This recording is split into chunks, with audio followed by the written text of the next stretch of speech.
Alright, hey guys, remember CCG back in the video. With this video, we're going over the final archetype of DVVS, and this is CENTURION Primera. So the other two archetypes were Memento and Valmonica. So let's get started. Here we have a low 4 light spellcaster tuner effect monster with 1600 attack, 600 defense. If this card is normal or special summon, you can add one Centurion card from your deck to your hand, but you cannot special summon this card for the rest of this turn. So that seems fine. Being able to search out any Centurion card definitely seems worth it. As that gives you searchability for the entire deck. Your level 5 or higher Centurion monsters cannot be destroyed by card effects, while this card is treated as a continuous trap. So it looks like we're going to be turning these monsters into continuous traps, and this card's effect is that those monsters cannot be destroyed by card effects. So I'm guessing like if there's going to be a synchro monster, as this is a tuner, it's going to be protected by this monster. And then during the main phase, while this card is treated as a continuous trap, quick effect, you can special summon it. The same thing as we've seen with this effect is that this is what's kind of locking it from being summoned, but it seems fine because you can actually do this during your opponent's turn. And here we have Centurion Tridea. So it's a low 4 dark pyro effect monster. You can only use the first and second effect of this card's name each once per turn. During the main phase, you can place this card you control and one Centurion monster from your hand or deck, except this card face up in your spell and trap zone as continuous traps. You cannot summon this card for the rest of the turn. So that seems fine. A good target for this is, as we've seen in Centurion Primera, we can set that up and it'll protect your low 5 or higher monsters. And then during the main phase, while this card is treated as a continuous trap, you can special summon it, then you can increase its level by 4. So it looks like this is a level 8. And here we have level 4, so possibly a level 12 synchro. And since we have here a level 8 monster as well, Centurion Emet 6, we can see that there's probably going to be a level 12 synchro, as you can kind of see it looming under here. During your opponent's turn, if this card is in your hand or graveyard, quick effect, you can target one Centurion monster you control, except this card, place it face up in your spell and trap zone as a continuous trap, and if you do, special summon this card out. So an easy way of summoning it out, and of course setting a monster in your continuous trap, or in your spell and trap zone as well. And during the main phase, if this card is treated as a continuous trap, you can special summon it. So again, another way to get this card out using this effect here. And here we have the synchro monster. So this is Centurion Legadia. It's a level 12 light machine synchro effect monster, so kind of what I thought it would be. And if this card is synchro summoned, you can draw a card. Then you can destroy the one face-up monster your opponent controls with the highest attack, your choice of tide.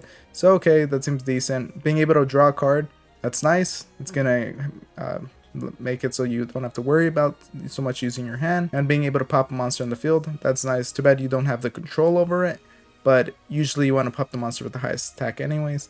And your monsters with 2000 or less attack cannot be destroyed by battle. So it looks like they're kind of protecting each other here, as we saw with the first monster, although it is in the spell and trap zone in order to protect this monster. And then during each end phase, you can place one non-synchro Centurion monster from your hand or grave in your spell and trap zone as a continuous trap. So this is of course a good way of just renewing some value out of these cards.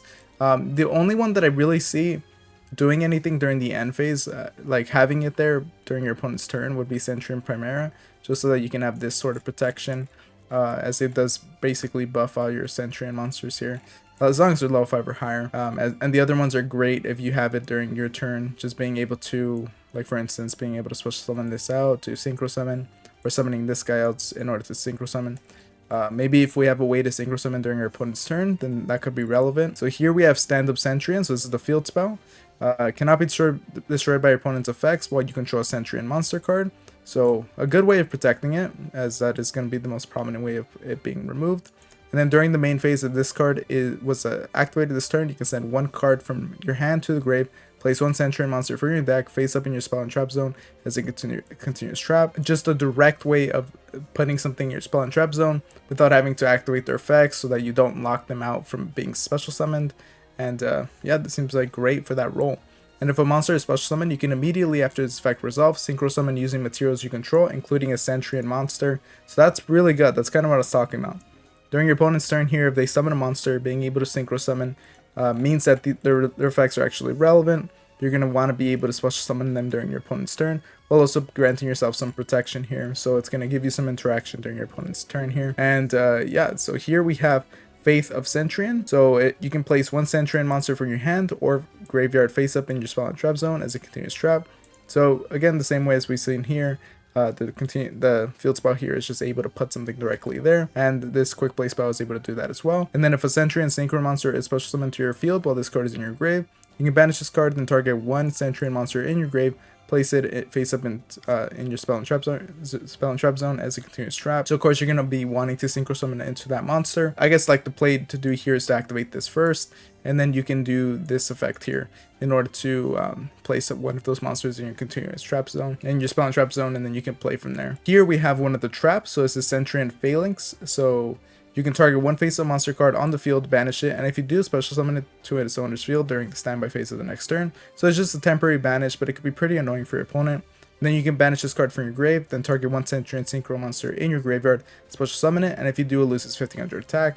So it's gonna be good if you just want to get the monster out, as it is pretty relevant. It's just keeping it out here. I mean, you do get to draw, and you get to potentially pop a card on the field here. Of course, with its own effect here, your monsters with 2000 or less attack cannot be destroyed by battle. So since you're reducing it by 1500, he's protected by his own effect. And then here is the final card. So this is the counter trap, Truth Centurion. When a spell trap or monster effect is activated, send one face-up monster card from your spell and trap zone to the graveyard, negate the activation, and if you do, destroy that card. Just a generic spell trap monster negate. That's really good. You always want to see that. It's very simple, straightforward, and works really well for the deck. I think you could even run this on future decks or other decks before that actually revolve around putting monsters in your spell and trap zone. We can see this with Crystal Beast, and does this really, I'm not sure if this exactly works, but potentially with pendulums. You guys can let me know if that's the case. We can definitely, if that's the case, that'd be interesting to see this card in any pendulum deck, as that would be pretty potent. But you guys can let me know if that's the case. But yeah, guys, make sure to let me know what you guys think about this archetype. Do you think it's good? Do you think it's gonna be pretty fun? And make sure to like, comment, subscribe, and all that, and I'll see you guys next time. Thank you for watching.